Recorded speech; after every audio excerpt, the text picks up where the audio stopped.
இந்தியாவின் கடைசி ரயில் நிலையம் பற்றி தெரிஞ்சுக்கலாம் வாங்க.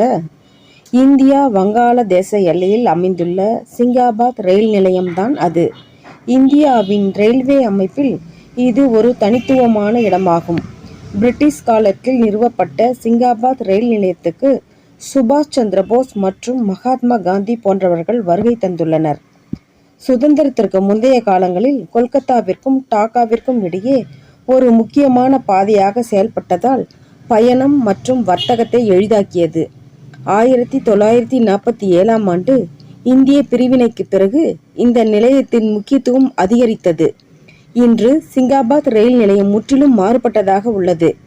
நடைமேடைகள் வெறிச்சோடி காணப்படுகின்றன. சிங்காபாத் நிலையத்தின் கட்டமைப்புகள் மற்றும் உபகரணங்கள் இன்னும் நிலைத்திருக்கின்றன. புவியியல் ரீதியாக அமைந்திருப்பதால் சிங்காபாத் பெரும்பாலும் இந்தியாவின் கடைசி ரயில் நிலையம் என்று அழைக்கப்படுகிறது. தற்போது பயணிகள் சேவைகளுக்கு பயன்பாட்டில் இல்லை என்றாலும் எதிர்காலத்தில் சர்வதேச வர்த்தகம் மற்றும் அண்டை நாடுகளுடனான உறவுகளுக்கு ஒரு மையப்புள்ளியாக மாறக்கூடும்.